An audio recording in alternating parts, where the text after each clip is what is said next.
ಆ ರಾಜ್ಯ ಸಮ್ಮೇಳನ ನೋಡಿದಾಗ ಎಷ್ಟು ಅಚ್ಚುಕಟ್ಟಾಗಿ ಒಂದು ದಿವಸ ಮುಂಚೆ ಬರ್ತಾರೆ, ಎಲ್ಲ ಜಿಲ್ಲಾವಾರು ಬರ್ತಾರೆ, ಮೊನ್ನೆ ಎಲ್ಲ ಮಂಗಳೂರಿಂದ ಎಲ್ಲ ಬೇರೆ ಕಡೆಯಿಂದ ಗುಲ್ಬರ್ಗದಿಂದ ಎಲ್ಲ ಕಡೆಯಿಂದ ಬಂದು ಒಂದು ದಿವಸ ಮುಂಚೆನೆ ಬಂದು ತೊಡಗಿಸ್ಕೊಂತಾರೆ.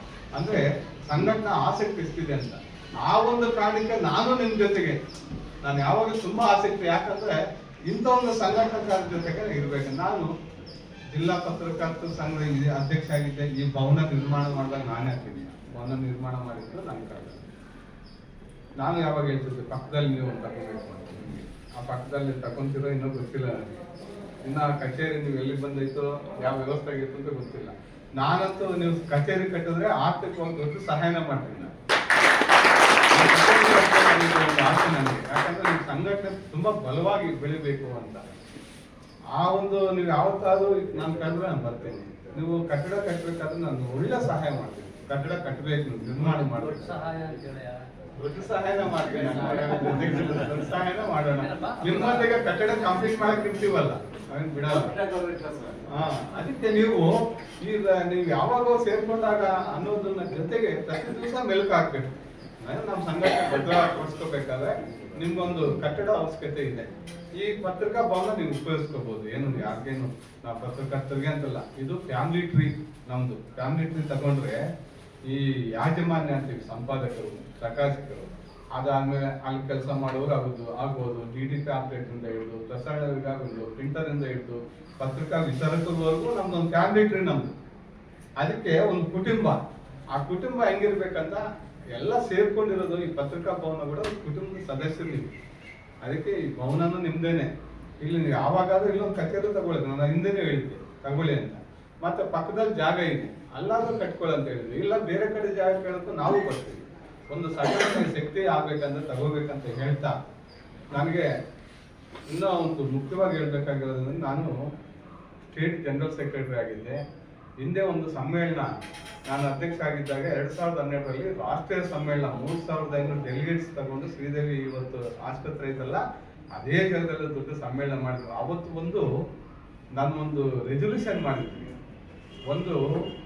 ಆ ಒಂದು ವೇದಿಕೆಯಲ್ಲಿ ಸೆಂಟ್ರಲ್ ಮಿನಿಸ್ಟರ್ಸ್, ಮುಖ್ಯಮಂತ್ರಿಗಳು ಎಲ್ಲರೂ ಇದ್ರು. ಅಂತ ಒಂದು ವೇದಿಕೆಯಲ್ಲಿ ಒಂದು ನಿರ್ಣಯವನ್ನು ಕೈಗೊಂಡಿದ್ವಿ. ಆದ್ರೆ ಆ ನಿರ್ಣಯ ಇಲ್ಲಿವರೆಗೂ ಅದು ಯಶಸ್ವಿ ಆಗ್ತಾ ಇಲ್ಲ. ಅದು ಸುಮ್ಮನೆ ಕುಣಿತ ಸಾಗ್ತಾ ಇದೆ, ಅದು ಆಗಿಲ್ಲ.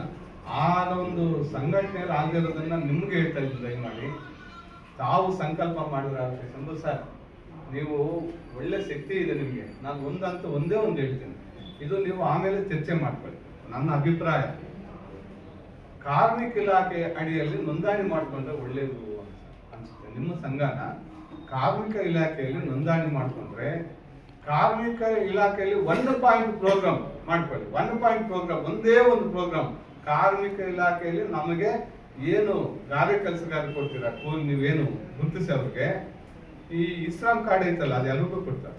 ಅಸಂಘಟಿತ ಕಾರ್ಮಿಕರಿಗೂ ಯಾವುದು ಇಲ್ಲ. ನಮ್ಗೆ ಒಂದೇ ಇನ್ಸೂರೆನ್ಸ್ ಕೊಡಿ ಅಂತ ಕೇಳಬೇಕು, ಮನೆ ಕೊಡಿ ಅಂತ ಕೇಳಬೇಕು, ಆರೋಗ್ಯ ಸರಿ ಇಲ್ಲ ನಮ್ಮ ಆಸ್ಪತ್ರೆಗೆ ಹೋದಾಗ ಏನೋ ಸಹಾಯ ಮಾಡಿ ಅಂತ ಹೇಳ್ಬೇಕು, ನಮ್ಮ ಮನೆಯವ್ರಿಗೆ ಹೆರಿಗೆಗೆ ದುಡ್ಡು ಕೊಡಿ ಅಂತ ಕೇಳಬೇಕು, ಆಸ್ಪತ್ರೆಗೆ ಹೋದ ಸಿದ್ರಿಂದ ಆಪರೇಷನ್ ಮಾಡಕ್ಕೆ ದುಡ್ಡು ಕೇಳಬೇಕು, ಮಕ್ಕಳ ವಿದ್ಯಾಭ್ಯಾಸಕ್ಕೆ ದುಡ್ಡು ಕೇಳಬೇಕು, ವಿದೇಶದಲ್ಲಿ ಓದಿಸೋದಕ್ಕೆ ದುಡ್ಡು ಬೇಕು, ಸ್ಕಾಲರ್ಶಿಪ್ ಬೇಕು. ಒಂದೇ ಅಡಿಯಲ್ಲಿ ಏಕಗವಾಸಿ ಅಂತೀವಲ್ಲ, ಒಂದೇ ಅಡಿಯಲ್ಲಿ ಎಲ್ಲಾ ಸವಲತ್ತುಗಳು, ಅಪಘಾತ ವಿಮೆಯಿಂದ ಹಿಡಿದು ಸಹಜ ಸಾವಿಂದ ಹಿಡಿದು ಎಲ್ಲಾ ಸವಲತ್ತು ಬರೋದು ಒಂದೇ ಒಂದು ಏಕೈಕ ಸಂಸ್ಥೆ ಅಂದ್ರೆ ಕಾರ್ಮಿಕ ಇಲಾಖೆಯಲ್ಲಿ.